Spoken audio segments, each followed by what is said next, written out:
ಇನ್ನು ಮನವೊಲಿಕೆ ವಿಚಾರಕ್ಕೆ ಸಂಬಂಧಪಟ್ಟಂತೆ ಇವತ್ತು ಬೆಳಿಗ್ಗೆ ರಾಮಲಿಂಗಾರೆಡ್ಡಿ ಅವರು ಮಾಧ್ಯಮಗಳ ಜೊತೆಗೆ ಮಾತಾಡಿದ್ರು. ಆದರೆ ಯಾವುದೇ ಒಂದು ಗುಟ್ಟನ್ನು ಕೂಡ ಈ ಸಂದರ್ಭದಲ್ಲಿ ಬಿಟ್ಟುಕೊಟ್ಟಿಲ್ಲ. ನಿನ್ನೆ ಸುಮಾರು 2 ಗಂಟೆಗಳ ಕಾಲ ಮುಖ್ಯಮಂತ್ರಿಗಳ ಜೊತೆಗೆ ಚರ್ಚೆ ನಡೆದಿರುವ ವಿಚಾರಕ್ಕೆ ಸಂಬಂಧಪಟ್ಟಂತೆ ಮಾತನಾಡಿದ್ರು. ನಿನ್ನೆ ಸಿಎಂ ಹಾಗೂ ನಾನು ಚರ್ಚೆಯನ್ನ ಮಾಡಿದ್ದೀವಿ, ಏನಾಗುತ್ತೆ ನೋಡೋಣ ಅನ್ನೋ ಮಾತನ್ನಷ್ಟೇ ರಾಮಲಿಂಗಾರೆಡ್ಡಿ ಅವರು ಹೇಳಿದ್ದಾರೆ. ನಾನು ಈಗ ಏನು ಮಾತಾಡೋಲ್ಲ, ರಾಮಲಿಂಗಾರೆಡ್ಡಿ ಅವರು ಹೇಳಿರುವಂತಹ ಮಾತು. ಜೊತೆಗೆ ಸುರ್ಜೇವಾಲಾ ಅವರು ನಿನ್ನೆ ನನ್ನ ಜೊತೆಗೆ ಮಾತಾಡಿಲ್ಲ ಅನ್ನುವಂಥ ಮಾತನ್ನ ಕೂಡ ಈ ಸಂದರ್ಭದಲ್ಲಿ ಹೇಳಿದ್ರು. ಸಿಎಂ ಏನ್ ಮಾಡ್ತಾರೆ ನೋಡೋಣ ಅನ್ನೋ ಮಾತನ್ನ ರಾಮಲಿಂಗಾರೆಡ್ಡಿ ಅವರು ಹೇಳಿದ್ದಾರೆ. ಸೊ ಈ ಮಾತಾಡಿದ ನಂತರ ರಾಮಲಿಂಗಾರೆಡ್ಡಿ ಅವರು ಸುರ್ಜೇವಾಲಾ ಅವರ ಜೊತೆಗೂ ಕೂಡ ಚರ್ಚೆಯನ್ನ ನಡೆಸಿದ್ದಾರೆ. ಮುಖ್ಯಮಂತ್ರಿಗಳು ನಾನು ರಾತ್ರಿ ಚರ್ಚೆ ಮಾಡಿದ್ದೀವಿ ಅಲ್ವಾ, ನೋಡೋಣ ವೆಯ್ಟ್ ಮಾಡಿ. ಏನು ಚರ್ಚೆ ಸರ್? 3 ಗಂಟೆ ಚರ್ಚೆ ಮಾಡಿ? ಇಲ್ಲಪ್ಪ, 11 ಗಂಟೆಗೆ ಬಂದಿದ್ದು. 1 ಗಂಟೆಗೆ ಊಟ ಮಾಡಿಕೊಂಡು ಹೊರಟು ಅಷ್ಟೇ. ಸರ್ ಏನಾದ್ರು ಪೂರಕವಾಗಿದೆಯಾ? ಯಾಕೆಂದ್ರೆ ನಿಮಗೂ ಕೂಡ ಮಾತು ಕೊಟ್ಟಿದ್ರು, ನಮ್ಮ ಮಾಹಿತಿ ಅವರೇ ಒಪ್ಕೊಂಡಿದ್ದಾರೆ. ಅದೆಲ್ಲ ಏನು ಮಾತಾಡಲ್ಲ. ನೀವು ಬಂದಿದ್ದೀರಾ, ನಿಮ್ಗೇನಾದರೂ ಕೊಡಬೇಕಲ್ಲ ವಿಷಯ, ಇಷ್ಟು ಮಾತ್ರ ಮಾತಾಡ್ತೀನಿ. ಏನು ಪ್ರಕಟ ಮಾಡ್ತೀರಾ ಅಂತ ಒಂದು ಕುತೂಹಲ ಇಡೀ ರಾಜ್ಯದ ಜನರ ಈಗ ಕುತೂಹಲ. ನೆನ್ನೆ ಶಿವಕುಮಾರು ನಾನು ಇಬ್ಬರು ಮಾತಾಡಿದ್ದೀವಿ ಅಂತ ಹೇಳಿದ್ನಲ್ಲ, ಪಾಸಿಟಿವ್ ಆಗಿದೆಯಾ? ಈಗ ಅದೆಲ್ಲ ಏನು ಮಾತಾಡಲ್ಲ. ಈಗ ಏನಾರ ಭೇಟಿ ಆಗ್ತೀರಾ ಸರ್? ಸುರ್ಜೇವಾಲಾ ಇಲ್ಲಿದ್ದಾರೆ, ಭೇಟಿ ಆಗ್ತೀರಾ? ನಿಮ್ಮನ್ನ ಯಾರು ಭೇಟಿ ಆಗ್ತಿದ್ದಾರಾ? ಇಲ್ಲ, ಇವತ್ತು ಏನು ನಂದೇನು ಪ್ರೋಗ್ರಾಮ್ ಏನಿಲ್ಲ, ಇಲ್ಲ ಆಫೀಸಲ್ಲೇ ಇರ್ತೀನಿ. ಸುರ್ಜೇವಾಲಾ ಅವರು ಇದ್ದಾರಾ ಬೆಂಗಳೂರಲ್ಲಿ? ರಾತ್ರಿ ಫೋನಲ್ಲಿ ಮಾತಾಡೋದಂತ ಮಾತಾಡ್ಸಿದ್ರು ಅಂತ? ಇಲ್ಲ ಇದ್ರೆ ಬಿಟ್ಟು ಬೇರೆ ಯಾರಾದರೂ ಇಲ್ಲ, ಯಾರು ನೆನ್ನೆ ಊರಲ್ಲಿ ಇರಲ್ವಲ್ಲ, ಅದರಿಂದ ಯಾರು ಮೀಟ್ ಮಾಡೋಕ್ಕಾಗಲ್ಲ. ಇವತ್ತು ಬಗೆಹರಿಬೋದು ಸರ್? ಗೊತ್ತಿಲ್ಲಪ್ಪ, ಹೇಳಿದ್ದೀನಿ, ಇವರು ಮಾತಾಡಿದ್ದೀವಿ.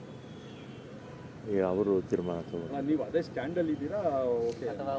ಏನು ಮಾತಾಡೋದ್ರ ಬಗ್ಗೆ. ಈಗ ರಾಮಲಿಂಗಾರೆಡ್ಡಿ ಅವರು ಒಂದು ಸ್ಟ್ಯಾಂಡ್ ತಗೊಂಡ್ರೆ ಅದಕ್ಕೆ ಭದ್ರಾಗಿರ್ತಾರೆ ಅಂತ ಸರ್, ಅದೇ ಸ್ಟ್ಯಾಂಡಿಗೆ ಇದ್ದಾರೆ ಹೇಗೆ ಅಂತ.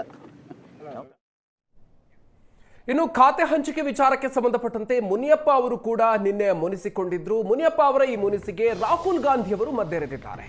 ನಾನು ಏನ್ ಹೇಳಬೇಕೋ ರಾಹುಲ್ ಗಾಂಧಿ ಅವರಿಗೆ ಹೇಳಿದ್ದೀನಿ ಅಂತ ಆಹಾರ ಖಾತೆ ಸಚಿವ ಕೆಎಚ್ ಮುನಿಯಪ್ಪ ಅವರು ಹೇಳಿಕೆ ಕೊಟ್ಟಿದ್ದಾರೆ.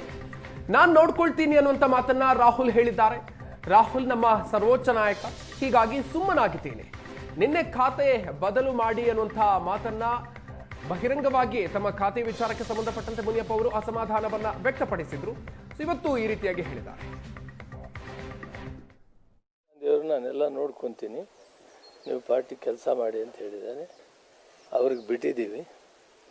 ನಾನೀಗಾಗಲೇ ನಿನ್ನೆ ಕೂಡ ಅವ್ರ ಜೊತೆಯಲ್ಲಿ ಡಿಸ್ಕಸ್ ಮಾಡುವಾಗ ನಾನೆಲ್ಲ ವಿಷಯಗಳನ್ನು ವಿವರವಾಗಿ ಅವ್ರಿಗೆ ಎಕ್ಸ್ಪ್ಲೈನ್ ಮಾಡಿದ್ದೀನಿ, ಮತ್ತೆ ರಿಪೀಟ್ ಮಾಡಲ್ಲ. ಬಟ್ ಅವರು ನಮ್ಮ ಸರ್ವೋಚ್ಚ ನಾಯಕರಿದ್ದಾರೆ, ಅವರಿಗೆಲ್ಲ ಗೊತ್ತಿದೆ ಯಾವ ಸೀನಿಯಾರಿಟಿಗೆ ಯಾವ ರೀತಿ ಕೊಡಬೇಕು, ಯಾವ ರೀತಿ ಗೌರವ ಕೊಡಬೇಕು, ಮತ್ತು ಯಾವ ರೀತಿ ಪಾರ್ಟಿನ ತರಬೇಕು ಅನ್ನೋದು ಅವ್ರಿಗೆಲ್ಲ ಗೊತ್ತಿದೆ. ಅವರಿಂದ ಅವ್ರಿಗೆ ಬಿಟ್ಟಿದ್ದೀನಿ.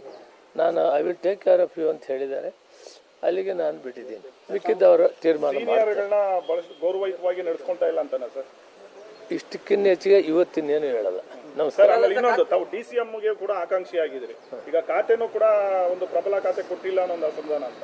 ಅವೆಲ್ಲಕ್ಕೂ ನಿನ್ನೆ ಮನವಿ ಮಾಡಿದ್ದೀನಿ, AICC ಅಧ್ಯಕ್ಷರಿಗೆ ಮನವಿ ಮಾಡಿದ್ದೀನಿ, ನಮ್ಮ ರಾಹುಲ್ ಗಾಂಧಿ ಅವ್ರ ನಾಯಕರಿಗೂ ಮನವಿ ಮಾಡಿದ್ದೀನಿ. ಮತ್ತೆ ಅವ್ರೇನು ತೀರ್ಮಾನ ತಗೊಂಡು, ನಾನು ಕಾಂಗ್ರೆಸ್ಸಿನ ಶಿಸ್ತಿನ ಸಿಪಾಯಿ ಇದ್ದೇನೆ.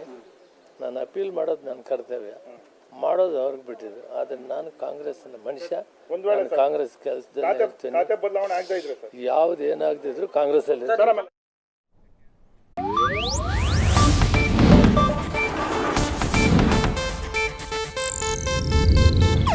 ಇದು ಏಷ್ಯಾನೆಟ್ ನ್ಯೂಸ್ ನೆಟ್ವರ್ಕ್ ಪ್ರಸ್ತುತಿ.